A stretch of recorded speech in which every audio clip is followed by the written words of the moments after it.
এখানে 1 2 3 4 5 6 আর রিভার্স মানে একটা নির্দিষ্ট গতি আছে 1 থেকে 10 পর্যন্ত, আবার 2 একটা নির্দিষ্ট গতি আছে 10 থেকে 20 25 এই পর্যন্ত একটা নির্দিষ্ট সময় একটা গতি বাড়ানো। আর হ্যান্ড ব্রেক কি হাতের ব্রেক মানে হ্যান্ড ব্রেক হাতে কি হাতটা আর দেয়া একটা ব্রেক আছে এই ব্রেক।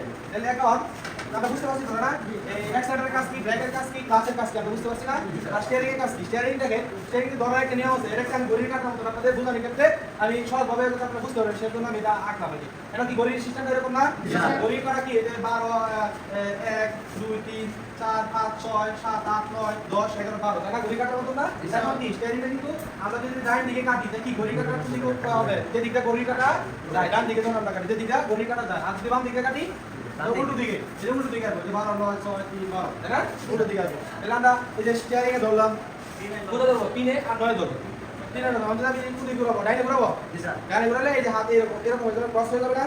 এই যে ধরলাম এই জায়গায় ধরলাম, ঠিক আছে? আমাদের এদিকে আনি এরকম ক্রস হয়ে যাবে না? হ্যাঁ, তাহলে আমরা ক্রস করব। এই যে ধরলাম না, যে স্টিয়ারিং কোন দিকে ঘোরাবো? ডাইনে কাটবো, ডাইনে এই যে এভাবে দিলাম এই পর্যন্ত আসে, এই পর্যন্ত তারপর আবার মাথা করে ধরবো, আবার তুমি এই যে ইজি ভাবে করবো। সবাই বুঝতে পারছি স্টিয়ারিংটা? যখন প্র্যাকটিক্যালে যাবো আর সুন্দর করে বুঝবো। হ্যাঁ, পরে কি আছে? গিয়ার। এখন গিয়ার ধরার কিন্তু একটা সিস্টেম আছে, গিয়ার ধরার একটা সিস্টেম আছে। সিস্টেমটা কি? আমরা যখন সিটে বসবো স্টিয়ারিংটা আমার সামনে আর যে যখন বাম হাতে গিয়ার করবো এই যে গিয়ার, এটা ধরতে হবে গিয়ার, ঠিক আছে? আমাদের যে ধরনের গিয়ারটা এরকম, এই যে গিয়ারটা তাই না, এই যে আমি কি করবো এই যে হাত এরকম থাকবে, এই যে এরকম, এই যে এক, ঠিক আছে? এই হচ্ছে এক। আর গিয়ারের সাথে আমার যুদ্ধ করা যাবে না, বুঝছেন? এটা ইজিলি পড়বে, এক আঙ্গুলের ইশারাতে গিয়ারটা পড়বে। হ্যাঁ, আমরা কখনো যুদ্ধ করবো না, এই জুড়ে টান মারবো এটা করবো। আবার গিয়ারটা যখন আমরা দৌড় হতে হবে যে ক্লাস আছে না এটার সাথে সংযুক্ত, বুঝছেন? আমি যখন গিয়ার মারবো তখন আগে ফুল ক্লাস করবো। ক্লাসটা কি একদম জুড়ে চাপ দেবো। ক্লাসটা কি করবো? ক্লাসটা কোন পায়ের কাজ? বাম পায়ের কাজ। বাম পায়ের কাজ হচ্ছে একটা, সেটা হচ্ছে ক্লাস করা। ডান পায়ের কাজ কটা? ডান পায়ের কাজ হচ্ছে দুইটা, বুঝছেন? এই যে ডান পায়ের কাজ হচ্ছে দুইটা। এই যে ডান পা কেটে না, এটা কাজ হচ্ছে কি করা? অ্যাক্সেলেরেটর আর ব্রেক করা, অ্যাক্সেলেরেটর ব্রেক করা। তো ডান পায়ের কাজ কটা? দুইটা। ডান পায়ের কাজ কটা? একটা। বাম পায়ের কাজ? ডান পায়ের কাজ দুইটা। এরপরে কি আছে? এই যে আমি গিয়ারটা ধরলাম, এখন আমি ফুল ক্লাস করব। ফুল ক্লাস করার পরে আমি এক নম্বর গিয়ার করব। এই যে ফুল ক্লাস করলাম, একটু ভালো করে বুঝছেন। ফুল ক্লাস করলাম, করার পরে যেভাবে ধরবো এইভাবে ধাক্কা দিলাম, বামে দিকে ধাক্কা দিলাম। হ্যাঁ, পরে আবার উপরে দিলাম। গিয়ার কত বললো? এক নম্বর গিয়ার বললো। গিয়ার না, এক নম্বর গিয়ার। তখন যদি আমরা আস্তে আস্তে ক্লাসটা সারিতে গাড়িটা কিন্তু আস্তে আস্তে আগাবে, বুঝতে পারছেন? ক্লাসটা যদি আমি সারি গাড়িটা কিন্তু আস্তে আস্তে আগাবে। তখন কি করবো? স্টিয়ারিং ধরবো। স্টিয়ারিংটা কি? আমরা ডাইনে ভাবে মুভ করতে পারবো। স্টিয়ারিং কিসের জন্য ব্যবহার করা হয়? ডাইনে ভাবে মুভ করার জন্য, তাই না? তাহলে আমি এই স্টিয়ারিংটা ধরলাম, আমার গাড়ি যাইতেছে, আমি যদি এক পায়ে টাকা যাই তো একদিকে শুধু ধরবো, দুই রকম করতে না। আমার যখন কাটার প্রয়োজন পড়ে তখন আমি কাটবো, ডাইনে ভাবে মুভ করবো, ঠিক আছে? আর হ্যান্ডব্রেকটা মূলত আমরা যখন পার্কিং করি গাড়িটা, পার্কিং এর জন্য হ্যান্ডব্রেক দিয়ে রাখি, বুঝছেন? এটা হ্যান্ডব্রেকটা মূলত পার্কিং এর জন্য ব্যবহার করে থাকি আমরা। আর স্টিয়ারিংটা বুঝলাম, গিয়ার লিভার বুঝলাম, তাই না? গিয়ার লিভার বুঝছি, এখানে দিয়ে এক আছে, এটার উপরে 1 3 5 আর 2 4 6 আর 10 রিভার্স। এখন রিভার্সটা আমরা বিভিন্ন গাড়ি, অনেক গাড়ি আছে অন্যরকম। আমাদের গাড়িটা হচ্ছে নিচে পুশ করে, এই যে নিচে পুশ করতে হবে, আগে পুশ করে এইভাবে বাম দিকে চাপ দিয়ে উপরে দিলে রিভার্সে করে যায়। রিভার্স মানে কি? ব্যাক গিয়ারে করে যা। হ্যাঁ, তাহলে আমরা রিভার্স বুঝতে পারলাম তো নাকি? রিভার্সটা কিভাবে দিব? কথা বললেন সবাই, রিভার্সটা কিভাবে দিব? পুশ করে বাম দিকে আগায়া সামনে, তাহলে রিভার্সে করব, ঠিক আছে?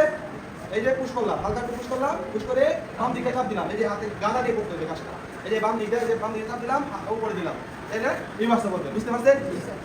রিভার্সে বললাম, রিভার্সে কি? রিভার্সের সময় কি দেখতে হবে? মিররগুলো দেখতে হবে।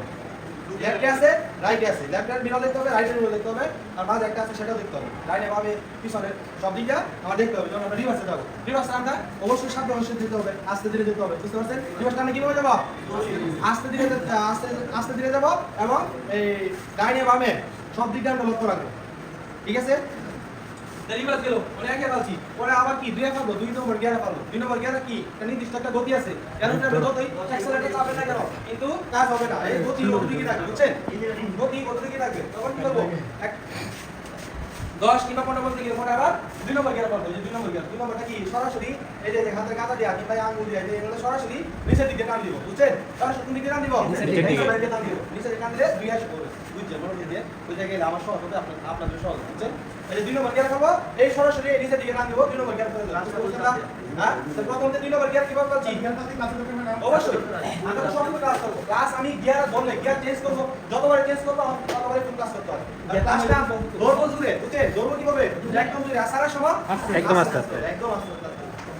যদি জুড়ে সারি তাহলে ধাক্কা মারবে লাভ পাবে কাগজ করবে স্টিয়ারিং এর সাথে মাথা বাড়িয়ে যাবে বুঝছেন আবার জুড়ে সারা যাবে না হ্যাঁ বন্ধ হয়ে যাবে গাড়ি ধাক্কা মারলে কি আপনি দুর্ঘটনা করতে পারেন না জি স্যার বুকে চাপকাইতে পারেন মাথা চাপকাইতে পারেন কি ভাবে চাপতে হবে আস্তে আস্তে এটা কি ভাবে চাপতে হবে আস্তে আস্তে চাপতে হবে ঠিক আছে আস্তে আস্তে চাপতে হবে এখন আমরা এই অ্যাক্সেলারেটর ব্রেক ক্লাসের কাজ তো ধরা আছে দূরে হ্যাঁ হাজারা সব আছে তাই না এখন এই যে অ্যাক্সেলারেটর আছে অ্যাক্সেলারেটর কি হবে ধরুন না এটা তো নিয়ম আছে একটা অ্যাক্সেলারেটর ধরুন না যে পা পাতা দিয়ে গুলো আছে না আঙুল গুলো আছে না এই জায়গাটা এই পা আঙুলে ধরো আমার পায়ের নিচে একটা অনুভূতি কিছু আছে বুঝছেন আমার পায়ের নিচে একটা অনুভূতি কিছু আছে এরকম ভাবে আমার অ্যাক্সেলারেটর আর ব্রেকটা ধরতে হবে আমরা কি বুঝতে পারছি সবাই কথা বলেন আমরা কি বুঝতে পারছি জি স্যার হ্যাঁ তাহলে আমার পায়ের নিচে একটা অনুভূতি আছে এরকম ভাবে আমার অ্যাক্সেলারেটর আর ব্রেকটা ধরতে হবে আমি কি বুঝতে পারছি এই ব্রেকটা কিভাবে ধরবো না ওই পিছনে দাঁড়ান আপনি বলেন ব্রেকটা কিভাবে ধরবো আচ্ছা পায়ের আঙ্গুল দিয়ে পায়ের নিচে একটা অনুভূতি আছে এখন যদি আমি জোরে চাপ মারি বুঝছেন তাহলে কি অবস্থা হবে গাড়ি হুমুম করে শব্দ করবে অ্যাক্সেলারেটর চলে কি গাড়ি হুমুম করে শব্দ করবে তাই না স্যার হ্যাঁ অ্যাক্সেলারেটর তো ধরি আমি অ্যাক্সেলারেটর কি গতি বাড়বে ইয়া বাড়বে গতি বাড়বে কিংবা গিয়ার করা যদি না যায় ইঞ্জিনের শব্দ বিকট শব্দ করবে তাই না তাহলে আমার অ্যাক্সেলারেটর কিন্তু পায়ের কাঁটা দেয় কিংবা আঙুলে ধরতে হবে তাহলে আমি ওই গিয়ারে ধরবো না কিন্তু পায়ের গালাতে ধরবো না এই এটাতে ধরবো না পায়ের ভিতরে না আঙ্গুল দিয়ে দেখতে হবে মাপ পাবো না হ্যাঁ এখন অ্যাক্সেলারেটর ধরো ব্রেকটা কিভাবে করতে হবে ব্রেকটা Same. আমি এই যে পায়ের ইয়াটাতে ধরবো এই যে নিচের অংশটা আছে না এই যে আঙুলের নিচের অংশটা ঠিক আছে এটাতে আমরা ধরবো ঠিক আছে আর আমাদের প্রথম অবস্থায় তো পা জ্যাম হয়ে গেছে আমাদের বুঝছেন এটা একটা এক্সারসাইজ এই এক্সারসাইজ এটা হচ্ছে এই যে আমরা অ্যাক্সেলারেটর ব্রেক বুঝছেন এইভাবে যদি ধরি আমরা কিন্তু যা ওরা আছে আমরা কিন্তু স্টিয়ারিং এইভাবে পাবো বুঝছেন তাহলে আমরা কি করব এই যে অ্যাক্সেলারেটর ব্রেক আমরা তো বুঝছেন কিভাবে ধরবে এই পা কিন্তু পাড়া কিন্তু এক জায়গায় থাকবে এক জায়গা থেকে আমরা দুটো কাজ করতে পারবো কি কাজ করতে পারবো অ্যাক্সেলারেটর এবং ব্রেক ব্রেক অ্যাক্সেলারেটর ব্রেক এই যে ডান্ডার কাজ কি ব্রেক ডান্ডার কাজ কি অ্যাক্সেলারেটর এবং ব্রেক অ্যাক্সেলারেটর ব্রেক আমরা কিভাবে ধরবো আলতু ভাবে ধরো পায়ের নিচে অনুভূতি একটা কিছু আছে সেভাবে আমরা অ্যাক্সেলারেটর ব্রেকটা ধরবো ঠিক আছে আর ক্লাসটা কিভাবে ধরবো একদম দূরে ধরবো সারা সময় কিভাবে ধরবো একদম আস্তে আস্তে গুড তাহলে আমরা কি অ্যাক্সেলারেটর ব্রেক ক্লাস এবিসি আমরা কি জানতে পারলাম শিখতে পারছি